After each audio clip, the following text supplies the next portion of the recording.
Welcome back and welcome to a new edition of To The Point. Recently, President Abdel Fattah el-Sisi wrapped up a visit to South Sudan.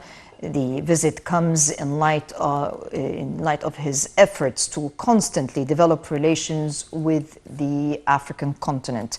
This evening with the distinguished guest, we'll be discussing the South Sudan trip. What has the president achieved and how do we see Egyptian-African relations, especially after we terminated a year of heading the African Union. With us this evening to shed light on this issue is Dr. Sarah Khira, who is founder and director of the European North African Research Center at São Paulo University. A pleasure to have you. Thank you. The president recently wrapped up a visit a few days ago to South Sudan. We've enjoyed long historic relations, so to speak. How do you see the significance, the importance of that trip at this time, especially since Sudan is going through a lot of changes and a lot of political maneuvering and agenda, so to speak? How do you see the timing of that visit? Well, the timing is very important, and the importance of that lies in the mutual topics between us and South Sudan.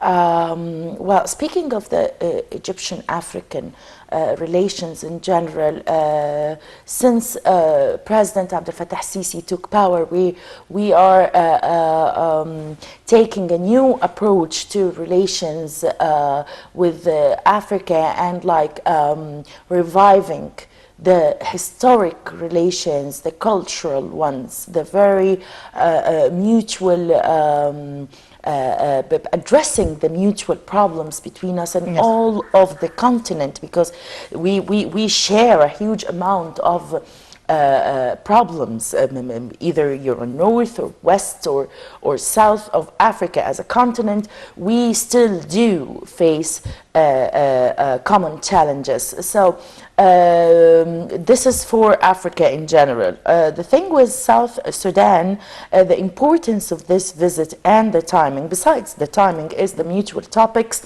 One of them, of course, is the Nile.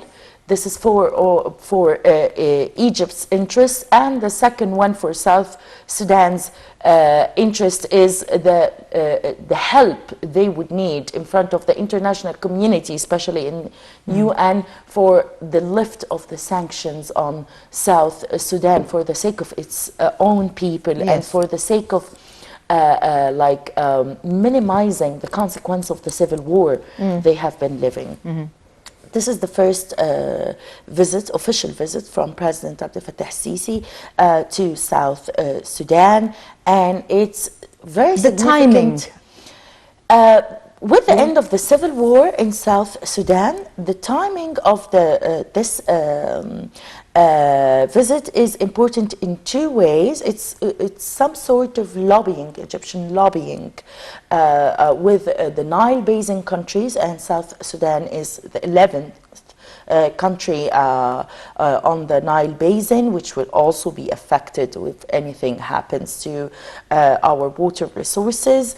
This is one thing. Second thing, it symbolizes the importance of lifting sanctions from South Sudan, like an official visit from Egypt, a leading country in the continent, to South Sudan. It's like an invitation to the international community to come and help South Sudan get itself together and overcome the consequence of the civil war that left 400,000 dead people. Yes. And it's like a new episode, a new start to South of Sudan, an Egyptian invitation to the international community to help South Sudan, especially after its independence. It just got independent a few years ago in 2011.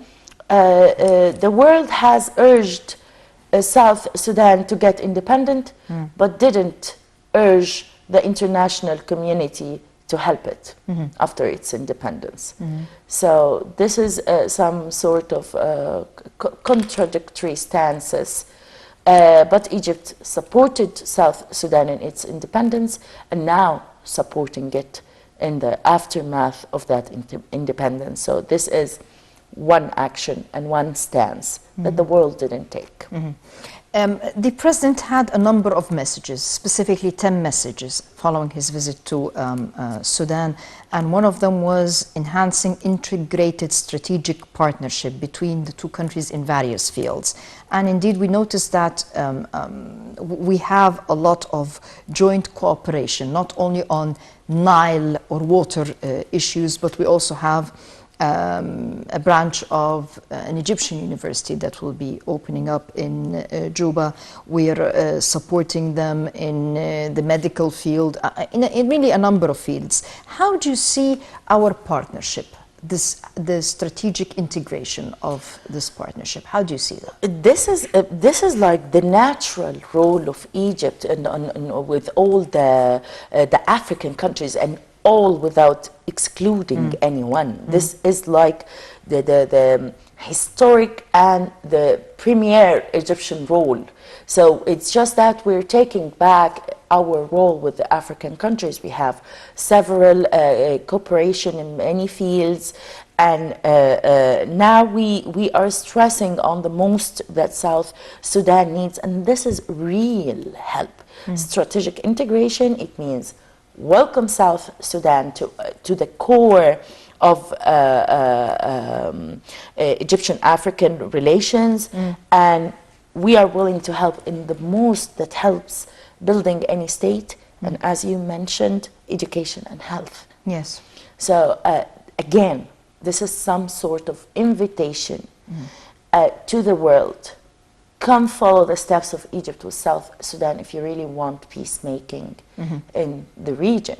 And South Sudan is not that far from us. And we do have mutual interests. And that's what from here comes the importance of the strategic integration. As long as there is importance, as long as there are open topics, hot topics between us and a sister country, so comes the strategic integration. If it comes near or far, the most important thing is that it comes now and after the end of, we will try to soften, as I see from the Egyptian agenda with the south of Sudan, we are trying to soften the aftermath of what happened in South Sudan and help them lift themselves and get back on their feet after a civil war, because civil war is tragic for any state in the world. It's the most devastating. Yes.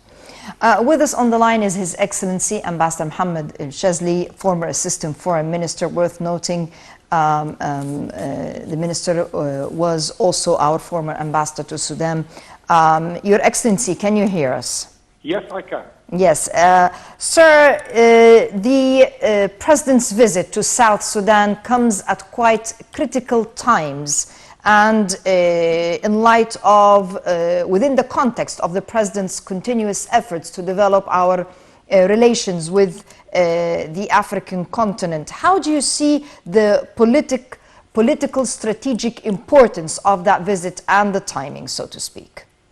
I think the timing, if we speak of the timing at the beginning, I think the timing is very important because it comes at a time after South Sudan has seen a series of instability and friction between the political parties. Yes. So I think it is a sign that stability is starting to gain in South Sudan, and it shows the dedication of Egypt and its commitment to South Sudan and stability and prosperity in South Sudan. It also comes at a time when the area is witnessing very important movements. You have what is happening in the instability that is going on in Ethiopia. You have a new regime in Sudan proper.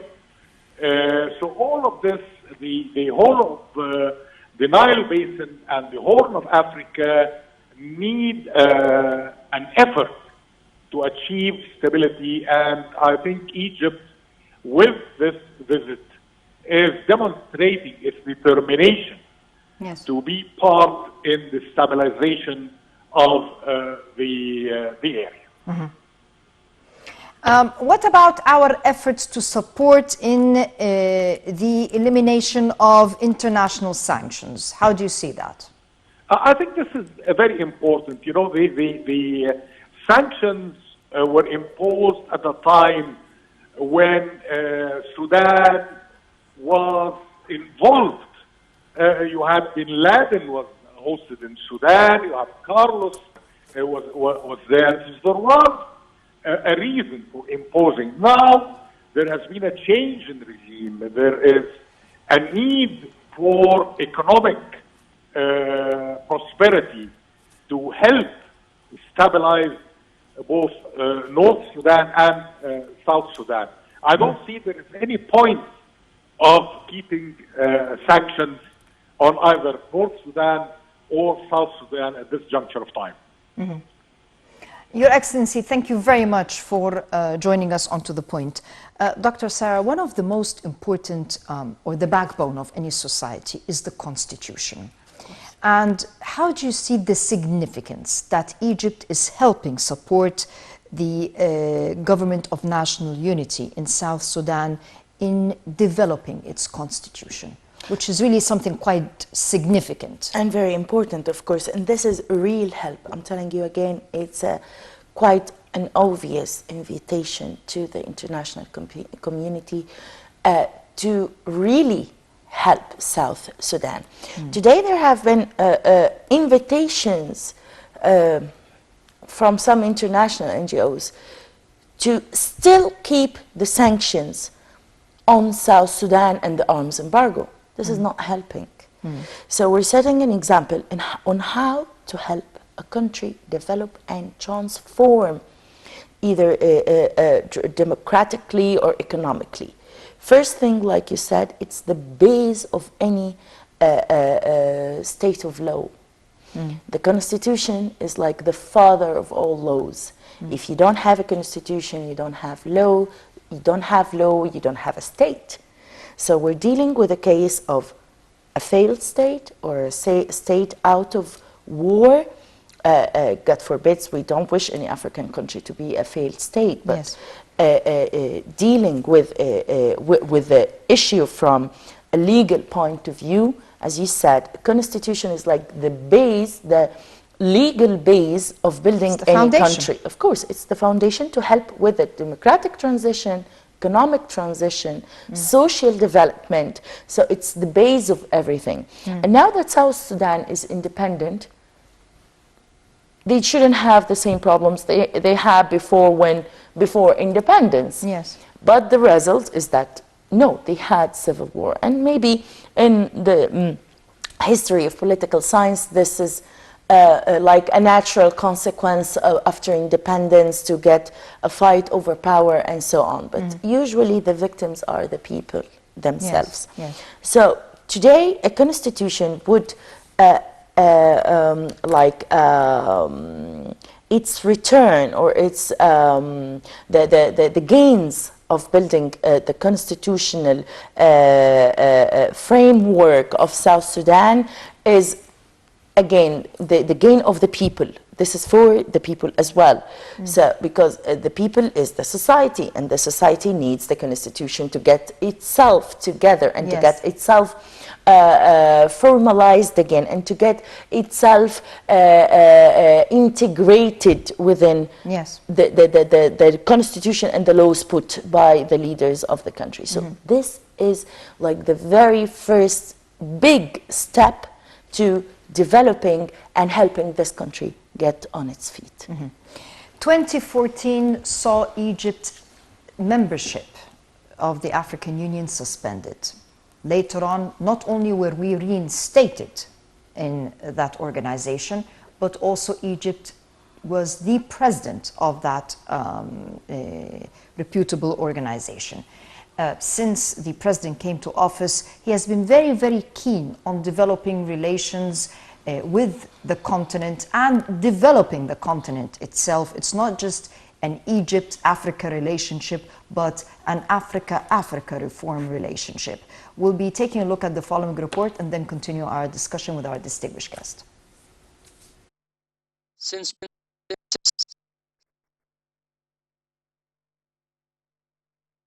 President Abdel Fattah el-Sisi assumed responsibility in 2014, Egypt has magnified its efforts towards the African continent by revitalizing cooperation with its states in all fields, as well as by hosting a number of conferences and forums concerned with investment, economy, and security in the continent. President el-Sisi also intensified his visits to a number of countries, signaling a new era of cooperation and integration. Following his assumption of power, the head of state has shown the extent of Egyptian keenness to engage with leaders of African states through a large number of meetings in the continent, or by hosting African leaders and officials visiting the country in recent years. This was coupled with Egypt's presidency of the African Union in 2019, which came as a culmination of the tireless and relentless efforts of the Egyptian state in recent years and Cairo's keenness to restore its role in the continent. To the majority of those who follow African affairs, it was evident that President Abdel Fattah el-Sisi was eager to usher in an era of intercontinental collaboration, as well as to defend and safeguard the interests, needs, and ambitions of the African countries in the world at large, and helped raise its voice for its just rights to development, peace, stability, and progress. Welcome back. Dr. Sarah, the President has called repeatedly, not only on Africa-Africa cooperation, but also he was always reaching out to the world in a number of summits about the need for the world to stand by Africa and developing. I mean, Africa could be the world's food basket, for example. It could be the world's labor basket. I mean, so many conferences and a number of times the President has called on the international community to fulfill its pledges towards the continent. And he repeated that when it comes to South Sudan, where is the world's commitment or responsibility towards that ailing part of the world. Has the message or is the message being received and being acted upon? Because quite personally, I'm quite fearing that it would fall in the same vein as the call for terrorism, for example. I mean, the President has numerously called on the need to consolidate efforts to... And we have seen the consequence. Exactly, and we're still seeing, I mean, we're seeing it on a daily basis now. I mean, all over the world. I mean, it's not really restricted to a region or a country or a continent. I mean, it's a really catastrophe, and the calamity of which is a disaster. So is the world's responsibility towards this rich continent being fulfilled? Is the call being heard? No. Okay. But I would love to address this question of yours, which is very broad and very intelligent, by the statement of Salva Kiir, President Salva Kiir himself. Okay. He said that it's time to address African problems with African solutions.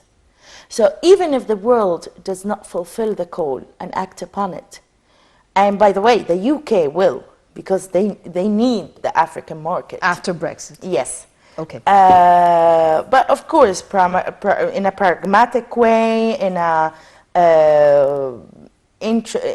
self-interested or state interest way, but still, if Africa gets the know-how and gets their labor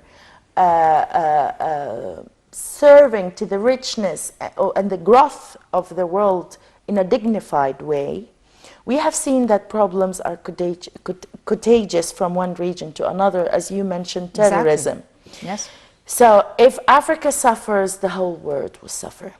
So, but if the world does not fulfill the call we still have African solutions to African problems. And it has been a dream to Pan-Africanists all over Africa. And this brings back the spirit of African solutions, African integration.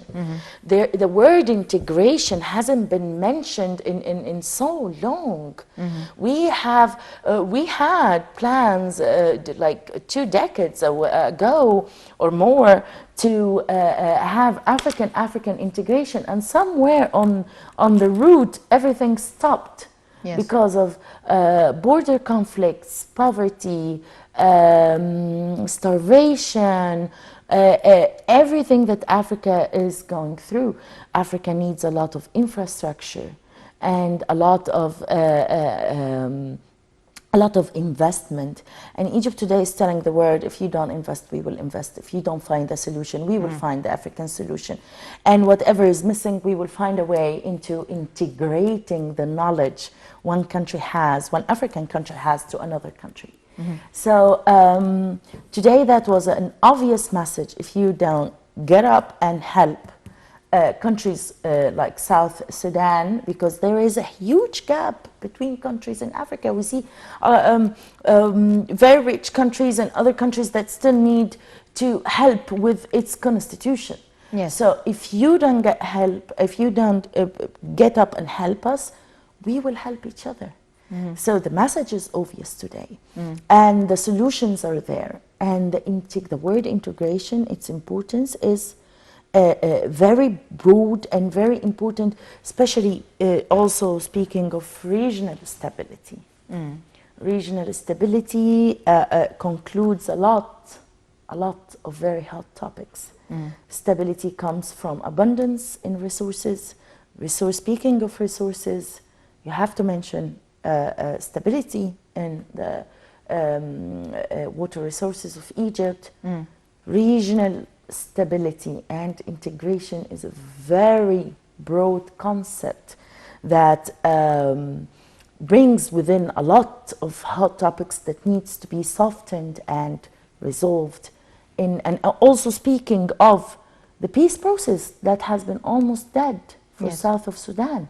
Yes. This visit is very important because the peace process as well has been tackled in this visit. Yes. Again, it's an invitation to the world. Where is the peace process? We don't want that happening to South Sudan. We don't want that happening to Libya. We don't want that happening to other African countries. If the world proposes a peace process and doesn't follow up on it, what happens? Haven't history taught us that peace processes are proposed, resolutions are issued, and it's all ink on paper? I mean, we've had historic lessons going all the way back to the conflict on the Palestinian occupied territories, for example. Where is the peace process? I mean, this is the oldest peace process that has not... We don't want more of that. That's why the approach is different. That's why the word African solutions is very important. Like, we will not wait for the world to come up and look for their interests in some area or some region, and if they don't have an interest there, they won't work upon the acts and the process and all the ink on paper. If you don't get up and work on it, we will work on it. But let's get real in this part. Peace process, in order to get fulfilled, it has to come from within as well. From within. Can I interrupt you for a second when you say within, and I just want to add something to your trail of thought, if you can incorporate this into your answer, and that is, we have never been a continent that has had full independence. We've had a history since the onset of colonialization, and unfortunately colonialization comes in different formats nowadays. And there is always intervention. We've had foreign intervention, we've had foreign agendas, we've had foreign aspirations to make use of our resources. Because, as I was saying earlier, and I keep repeating this on the show, Africa could be termed as the richest continent on the face of the earth. It is the richest continent in resources. But Exactly. you don't have the know-how, but- and you don't have the technology. But you have the know-how, the resources.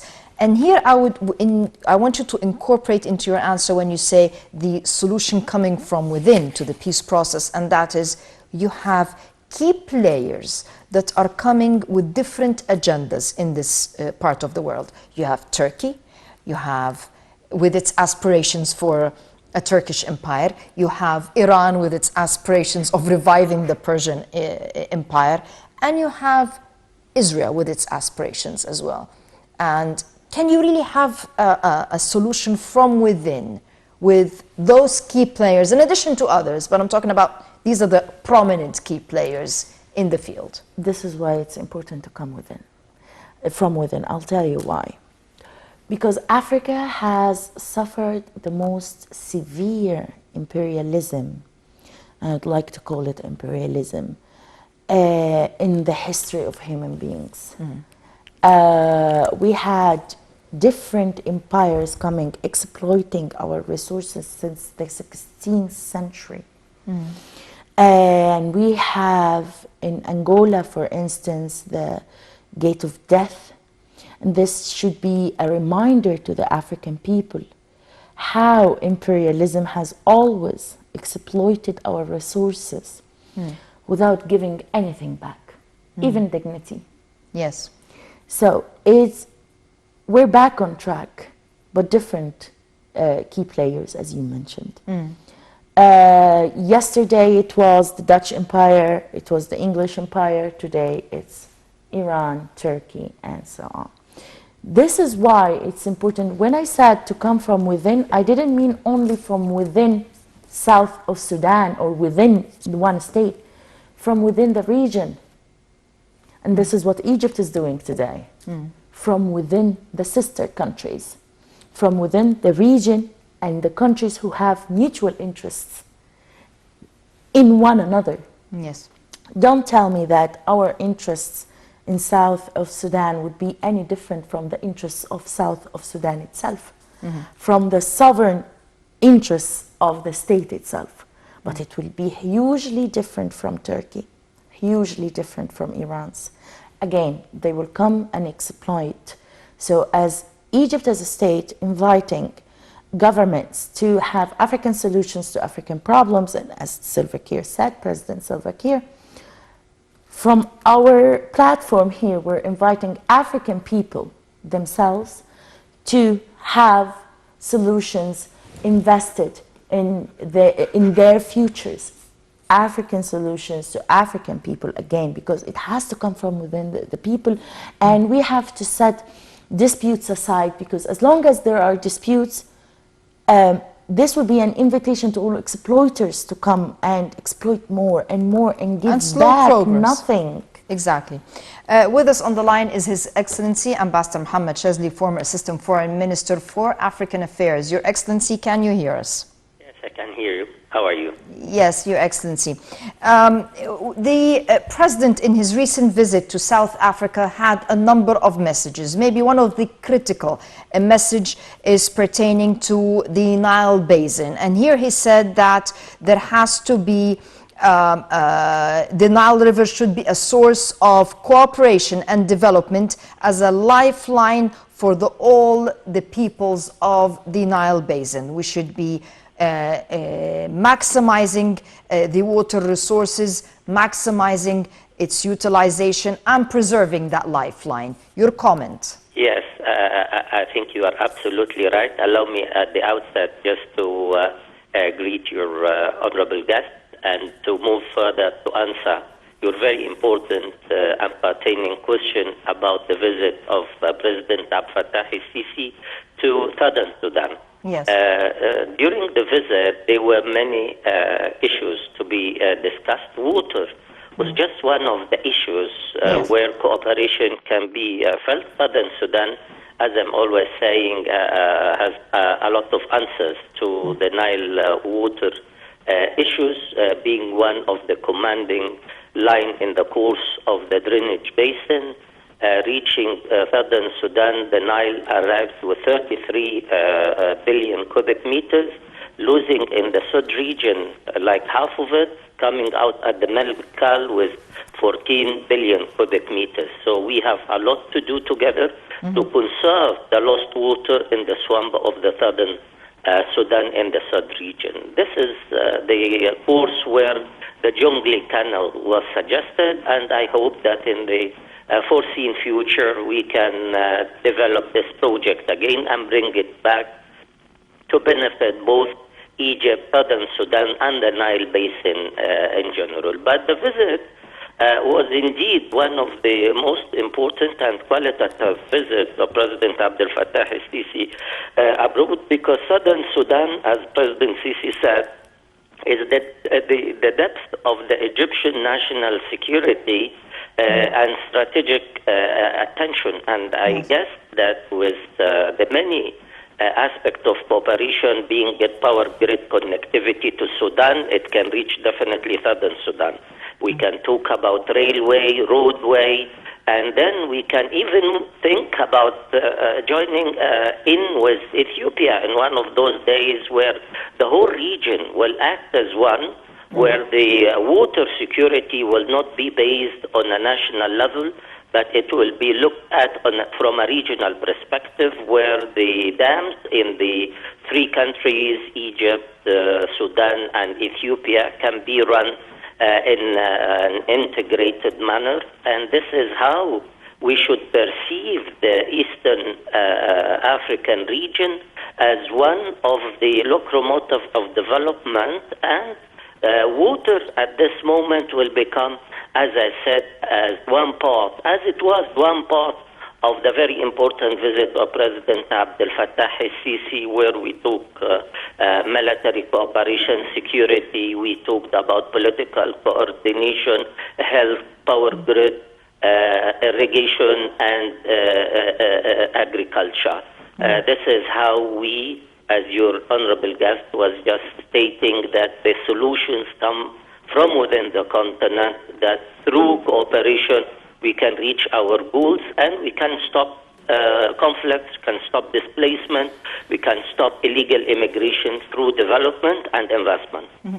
Your Excellency, how far do you see intra-Africa cooperation since the President started to actively work on that portfolio from his, the start of his assignment as President of the African Union to date? Because we still see he is playing a prominent role in trying to bridge the gap and get the continent to work together. How far do you see those relations going or developing? Well, I think it's going very well. I think President Abdel Fattah al-Sisi and Egypt, particularly during the year of presidency 2019, have carried the message of the father of the African Union further, and the dream of one Africa is not very far. In Niger, in June last year, we all have signed the FTA, the largest African free trade agreement,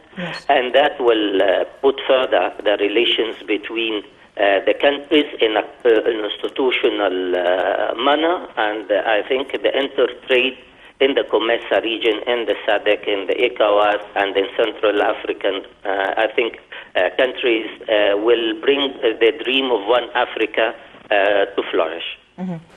Your Excellency, a final question before we wrap up. Unfortunately, most of the conflicts in this region, and here I'm not talking just about Africa, but the Middle East and Africa region, have had foreign participation in an attempt to resolve the conflicts.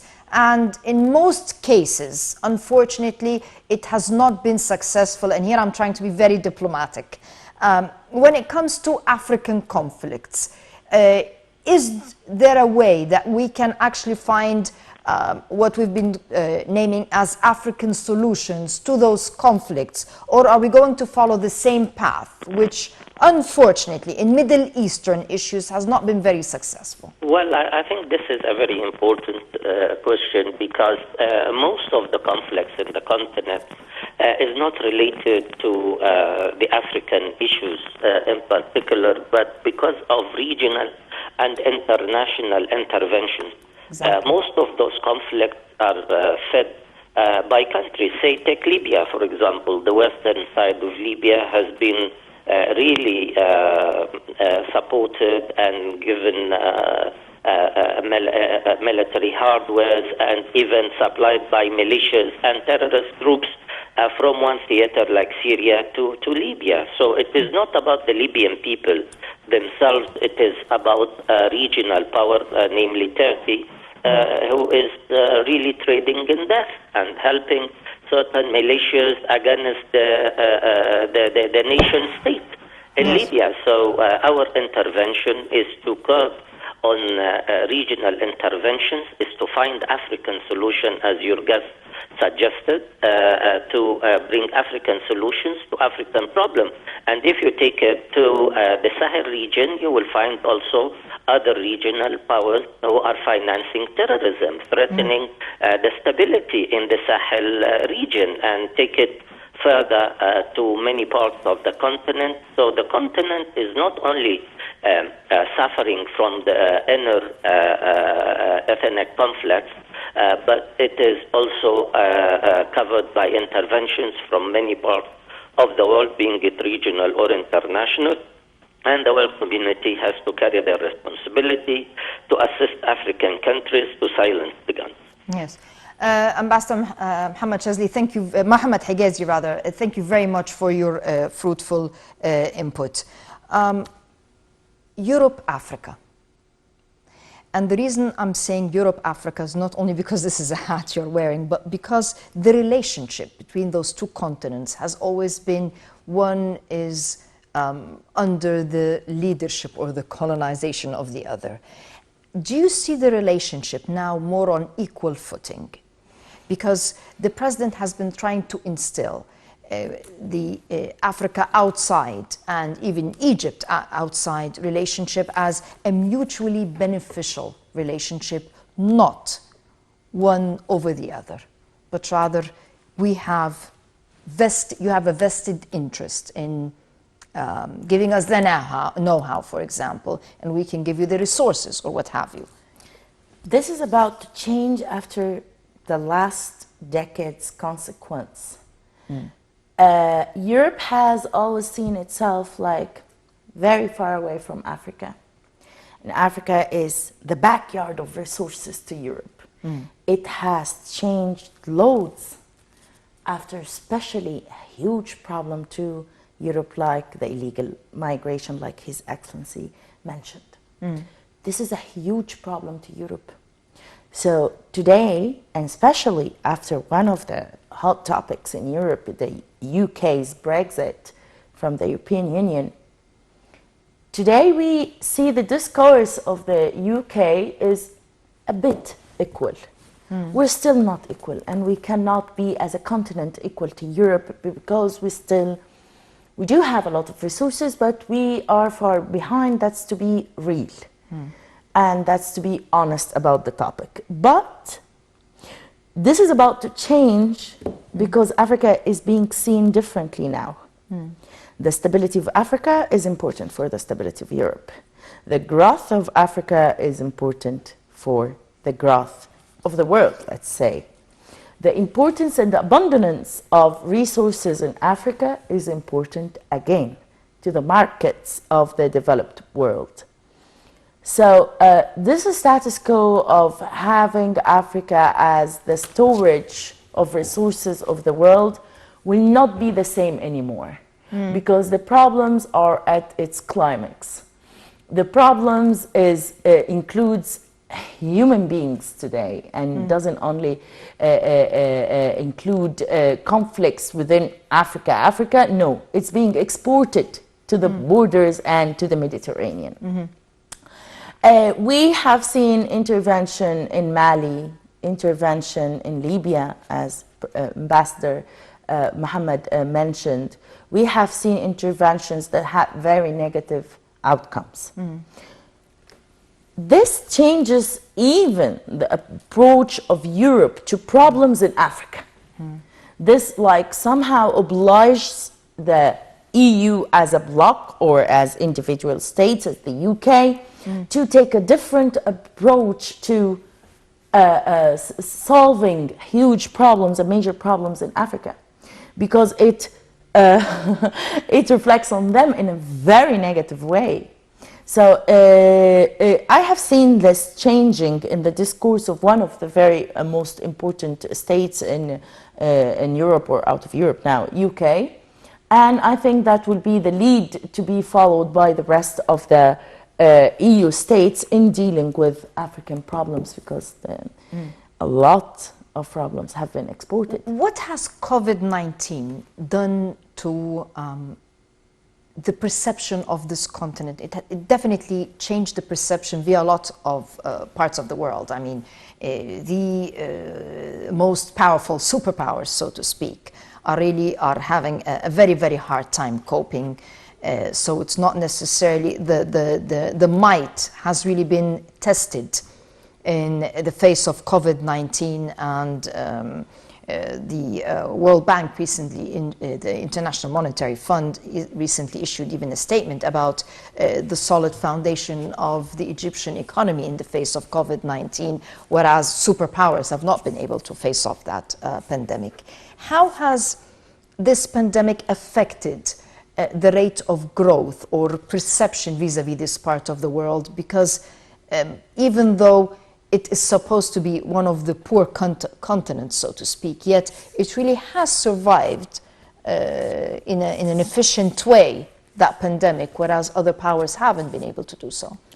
I'll tell you something. Also, we have not been affected by COVID-19 as hugely as Europe did. But let me tell you that in my own humble analysis, that thanks to COVID-19, a lot of markets for the Europeans will be open in Africa. And a lot of economic growth will happen to Africa because of COVID-19 and its consequence in Europe, because a lot of companies and factories will have to move to Africa first, because geographically it's near. Yes. Second, because the economic and financial consequence of COVID-19 in Europe will last for the next at least 7 years. This has been the worst to some of the European countries, and now we are in a shock. In a year, if it's not happening now between the governments already, in a year we will see hugely open and moved capitals from Europe to Africa.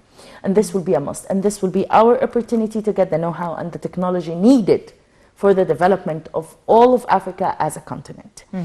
So in my own analysis, I think that thanks to COVID-19, Africa will be more developed than strategically put on papers, on plans in the next 5 years than we ever hoped for. Education and the youth, because earlier in your statement you said the know-how, we need the know-how. Let us not forget we are a continent that is very rich in youth. I think, suffice it to say, over 70% happen to be from the younger generation. We have a lot of big universities that are opening up branches in different parts of this continent. I mean, here in Egypt we have lots of universities that have recently joined protocol with Egypt. We have a lot of our youth that have been traveling and obtaining their degrees from abroad and really gaining that experience, so to speak. How will this affect the know-how in the near future? I'll tell you something. There is a huge difference between having a lot of young people and having a lot of human capital. But all the development to reach by a person, to get him or get her be a human capital, they have to get into a circle of being qualified enough to be a human capital. It's not in quantity, it's in quality. Yes. So, with all what you mentioned, opening of universities, our young people, African young people getting and seeking education abroad, seeking individual development, like people of my age did, for instance. Yes. This makes us human capital and the human brains of the continent. With all this development and changing, you already now have not only the quantity, you also have the quality, and you're developing the quality. Yes. And this is the core of the problem, and this is the core of why you don't get the technology. Because if you have human capitals, resources, and technology, you will eat up the world.